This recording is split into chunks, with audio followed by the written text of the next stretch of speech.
We have new Grim Pop paints from the father of Grim Dark. Okay, I know that is heresy. The new John Blanche Masterclass set is a problem, and I will tell you why later in the video.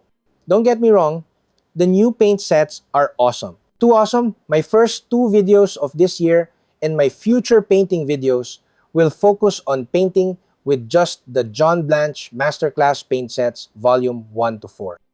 The John Blanche volumes 1 and 2 are true grim dark colors. Before the arrival of these two sets, most of the darkest War Paints Fanatics colors feel like mid-tones.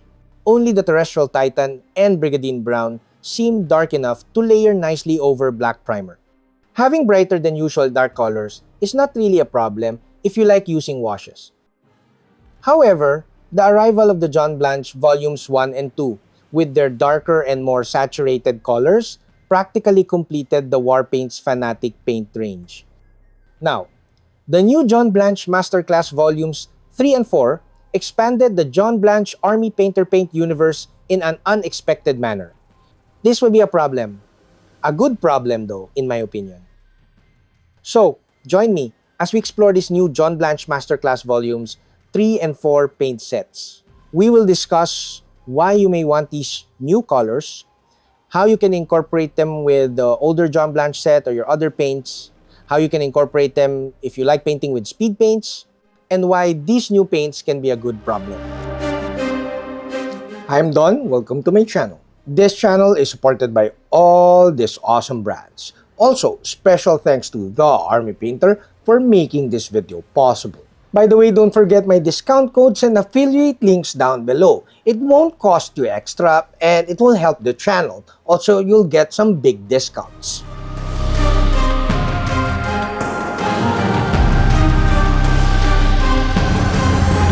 The John Blanche Volumes 1 and 2 are a very welcome addition to the War Paints Fanatic range. They introduced dark foundation colors and saturated warm colors that are awesome for base color painting and glazing. The dark foundation colors are great for layering over black primer.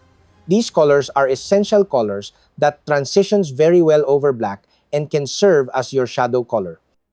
They are nice colors to sketch with before committing to your midtones or actual base colors. The saturated warm colors from the sets include the best red paint from the Army Painter. The Fiery Vermilion is a warm orangey red paint that is perfect for OSL or flame painting. I have been using the John Blanche Masterclass paints from volumes 1 and 2 since they were released last year.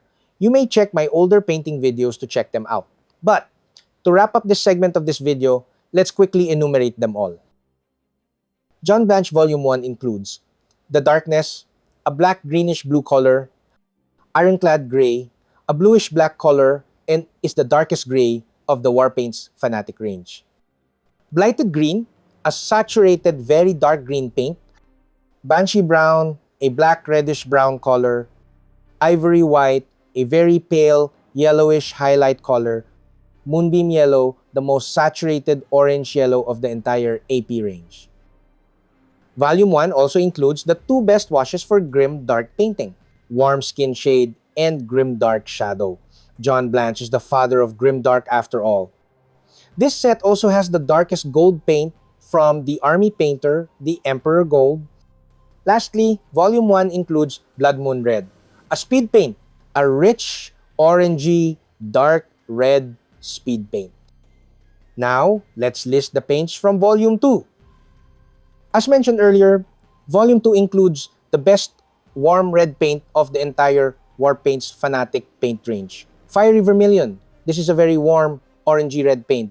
I am pretty sure this is John's favorite color from both Volumes 1 and 2. The Volume 2 set also includes Sunburst Ochre, a deep orange brown. Sunburst Ochre is the most orange-brown color in the whole AP range. Ruddy Terra is also in Volume 2, a reddish-brown color, perfect for red leather painting. We also have Blanched Berry, my favorite color, a very dark red-violet color. We also have Tainted Green, the darkest AP ochre paint. Then, Midnight Olive, a dark olive paint. Heavy Metal, the darkest silver metallic paint from AP. We also get a wash, the Voodoo shade, perfect for skulls. Then we have Grim Rust. Grim Rust is not as bright as Fresh Rust, or even Rust. Lastly, we get the most beautiful speed paint color, the Turnbull Turquoise, a dark greenish blue speed paint. This is practically the speed paint counterpart of the darkness from Volume 1.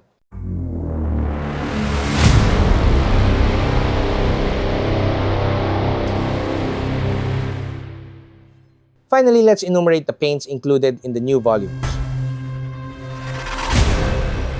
Volume 3 are the cool colors. Frostveil, a very saturated blue. Shadow Thorn, a deep greenish blue. Drewpath, a cool turquoise mid-tone color. Bramble Grove, a dark grayish blue-green. Ashroot, a saturated dark brown.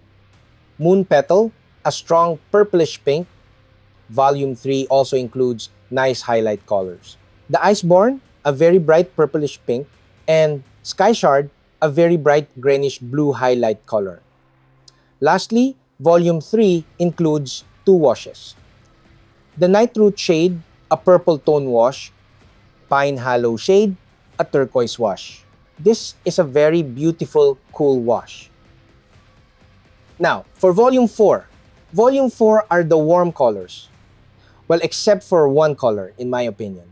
Bloodthorn. Bloodthorn is a purplish red color. So, since it has a purplish tone, this is a cool red for me. This is the perfect cool red counterpart of Fiery Vermilion from Volume 2. We also have Glade Shard, a vivid yellowish green. When I simplify color theory, I consider greens as cool colors. I think I need a new color theory video soon. Anyway, Volume 4 also has Embervale, a deep reddish orange. Sun Petal, a very bright cool yellow. Sun Petal almost feels like a yellow fluorescent paint, a beautiful highlight color. The set also includes more toned down cool-ish browns. Umberroot, a deep reddish brown. Root Path, a deep yellowish brown.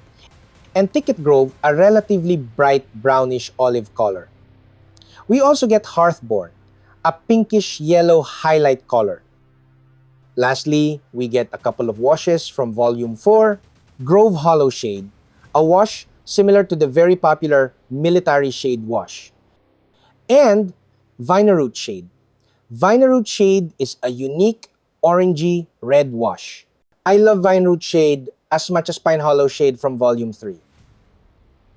I am slightly sad that Volumes 3 and 4 do not include any speed paint. But we could never tell if these are the last John Blanche Masterclass paints. So, I am hoping to get unique speed paint colors in case we get more future volumes from John Blanche and the Army Painter.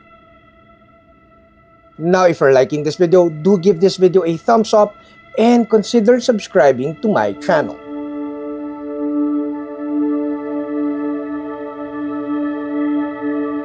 I think I am on my second year of being part of the Army Painter Factory team, and I have been painting with the Army Painter paints for around 3 years now. I am not sure though, as I am lazy to check my contract. Anyway, the Warpaints Fanatics paints have the best coverage and opacity in the market right now. This makes the paint great for base colors even over black primer. These paints are also a joy to use for detail painting and highlighting because of their coverage. I must say though that I love layering and glazing a lot. And the Warpaints Fanatics need more thinning than usual for these purposes. It took me a while to get used to the opacity when mixing them with mediums or even thinning with water.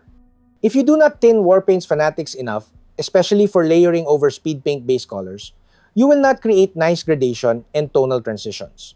But, like I said, just thin or dilute these paints a tad more than usual.